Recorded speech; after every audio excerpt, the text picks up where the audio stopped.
এ পর্যন্ত যত মিয়া সর্বনাশ করেছে ধর্ষক নাইম আশরাফ, চলুন এ ব্যাপারে বিস্তারিত জেনে নেই। নাইম আশরাফের কয়েক ঘনিষ্ঠজন জানিয়েছে, ধর্ষণ ও প্রতারণার মতো এমন অনেক ঘটনা ঘটিয়েছে Naim Ashraf. Event management firm ইমেকার্সে কাজ করার সুবাদে সহজে মডেল, অভিনেত্রী, উপস্থাপিকাদের সঙ্গে সখ্য গড়ে তুলত, কিন্তু কেউ কোনো অভিযোগ করেননি, যে কারণে তার সম্পর্কে বিস্তারিত জানা যায়নি। নাইম আশরাফের নির্যাতনের শিকার হয়েছেন এমন একজন মডেল জানিয়েছেন, একই কায়দায় মদ পান করিয়ে তার সঙ্গে অশালীন আচরণ করেছিল নাইম আশরাফ। ঘটনাটি ঘটেছিল গত বছরের 10ই মার্চ রাতে।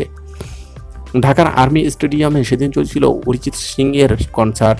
ওই কনসার্টে ডেকে এনে গাড়িতে করে কাজের কথা বলেই তাকে বনানীর একটি হোটেলে নিয়ে যাওয়া হয়েছিল। প্রথমে যেতে না চাইলেও নাইমের প্রতি বিশ্বাস থাকায় সেখানে গিয়েছিলেন। নাইম আশরাফের একজন বন্ধু জানিয়েছেন, নাইম আশরাফের ইভেন্ট ম্যানেজমেন্টের কাজ করেন, এই সুবাদে তাদের সঙ্গে পরিচয়।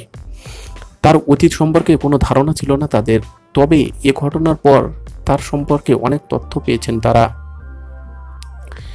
একইভাবে সাফাতের স্ত্রী মডেল পিয়াসা বলেছেন, নাইম আশরাফ একটা ভণ্ড প্রতারক, সে অনেক মেয়ের সর্বনাশ করেছে। তদন্ত করলে এসব আরও অনেক তথ্য বেরিয়ে আসবে। ভালো পোশাক পরিচ্ছন্ন চেহারার আড়ালে নাইম আশরাফ একজন দ্রুত প্রতারক। প্রতিষ্ঠিত ব্যক্তিদের সঙ্গে কৌশলে সম্পর্ক গড়ে ফায়দা হাসিল করে সে। নিজেকে আওয়ামী লীগের নেতা হিসেবে পরিচয় দিয়ে থাকে বিভিন্ন স্থানে, এমনকি সিরাজগঞ্জের কাজীপুর উপজেলা স্বেচ্ছাসেবক লীগের সহসভাপতি হিসেবে তার পোস্টার, ব্যানার রয়েছে ওই এলাকায়।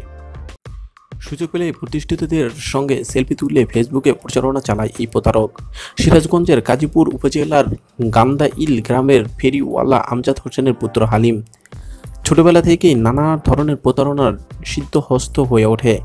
এসএসসি পরীক্ষার সময়েই প্রধান শিক্ষকের নাম ব্যবহার করে রাজশাহী বোর্ড থেকে প্রশ্ন এনে ভেসে যায় সে।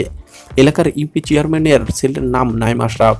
এই নামটি নিজের নাম হিসেবে ব্যবহার করে সে।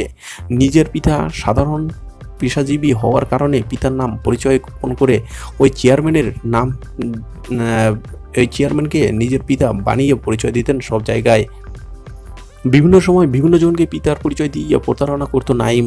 এ বিষয়ে ওই এলাকায় গান্দাইল ইউপি চেয়ারম্যান আশরাফুল আলম সাংবাদিকদের বলেন, হালিম নাম পরিচয় গোপন করে 2টি বিয়ে করেছিল। প্রতারণার বিষয়টি জানার পর 2টি বিয়ে ভেঙে গেছে। স্কুল জীবন থেকে সে নানা প্রতারণা করছে, প্রতারণাটাই তার পেশা। বন্ধুরা, এরকম নিত্য নতুন নিউজ পেতে অবশ্যই নিউজরুম 24 চ্যানেলটিতে সাবস্ক্রাইব করতে ভুলবেন না। ধন্যবাদ সবাইকে।